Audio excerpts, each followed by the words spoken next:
Hello, welcome to the month of Elul.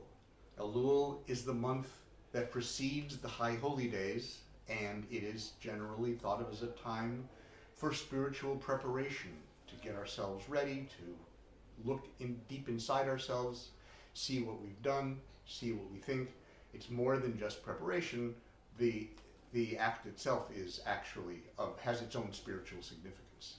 The other custom that we like is to play the shofar every day.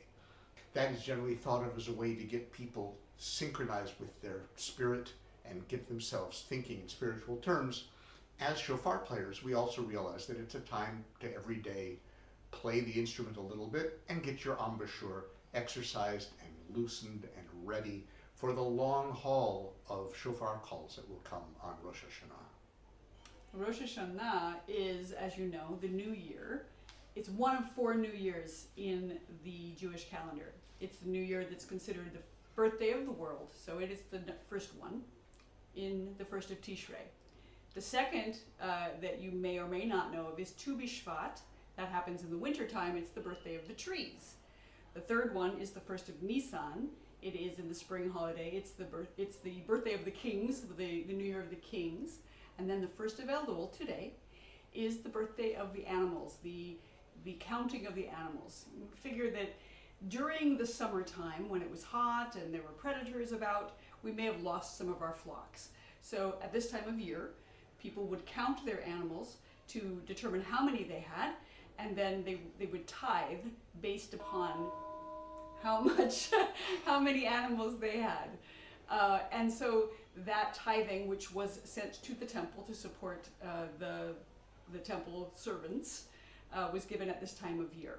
So here we are in the new year of the animals, and since it is the first of Elul, we're talking about animals. We have animal pieces here. This is a sheep's horn. I'm guessing it's a Jacob sheep or something of the sort. It came from South Africa.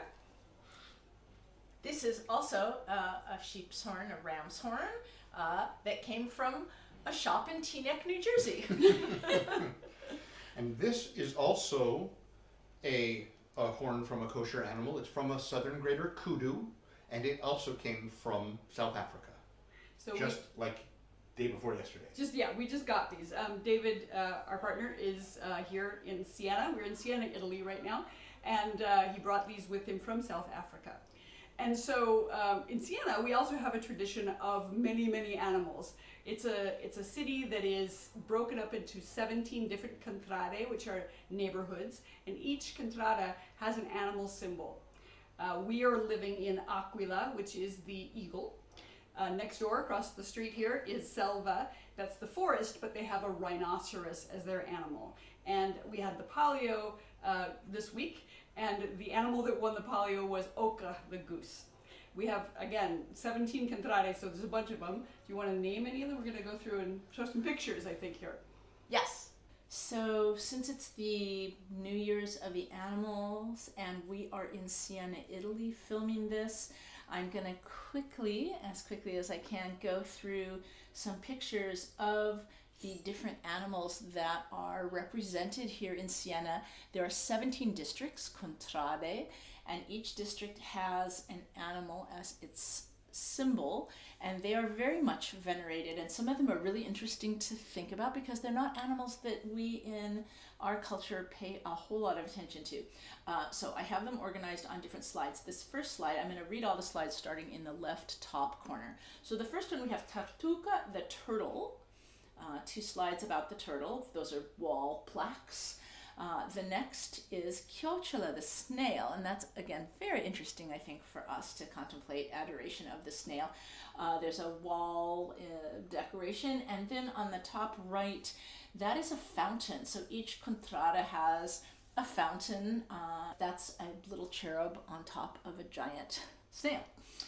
In the bottom right is the fountain for the contrada of Brujo, the caterpillar.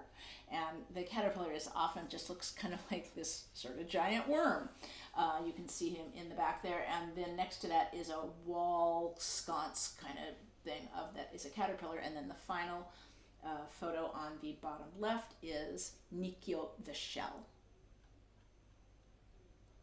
This next photo has torre in the top left. Torre means tower, and the tower has an elephant as their symbol. So we have both a statue of an elephant with a tower, and then a light fixture that's a decorative fixture outside on the street that has an elephant on it. Next to that is rhinoceros for selva. So selva means the forest, and there's a tree along with that rhinoceros in the fence that you can see there. On the bottom we see giraffa, the giraffe. That's pretty self-explanatory. A couple different images there. And then the bottom left is a ram for the Contrade of Val di Montone. This has a porcupine in the top left. Again, not an animal I think that we venerate very much in the US at least. A wall depiction, and then a table that has this rather fabulous porcupine for the Contrade of Istrice. In the top right is Leocorno, the unicorn, both the fountain for Leocorno and then a little bit from their flag. You can see the orange and white of their colors. On the bottom right, we have Onda, the wave, which is not an animal, but their animal symbol is a dolphin, and their colors are light blue and white. So the bottom right corner is the Onda fountain, actually. And then on the bottom left is Drago, the dragon. The wolf is really important in Siena as it is in Rome. There's a similar legend about the founding of the city of Siena and the suckling of twins by a wolf, a she-wolf. So there is a contrada called Lupa, the she-wolf, and there's lots of wolf imagery around town. On the top right is Pantera, the panther.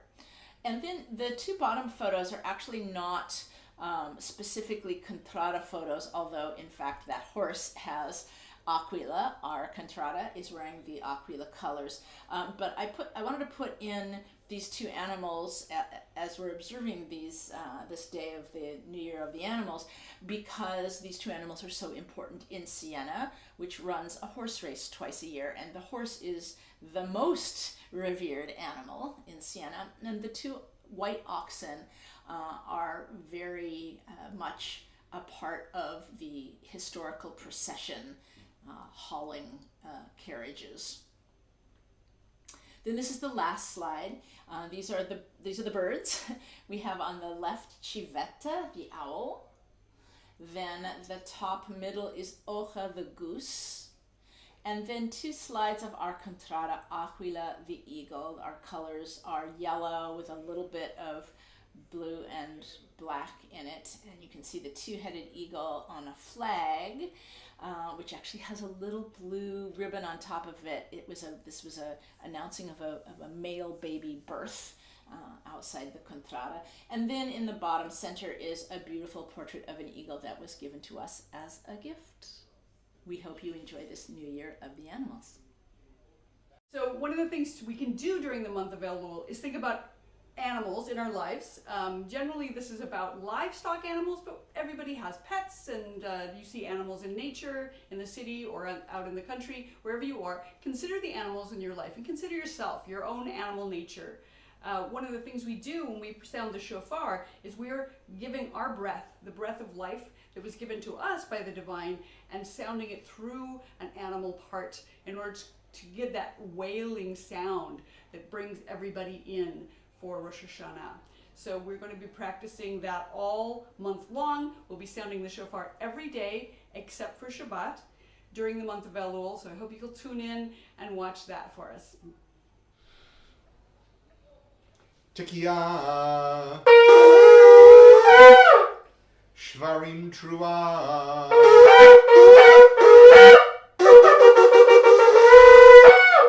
Tekiah, Tekiah, Shivarim, Tekiah, Tekiah, Trua,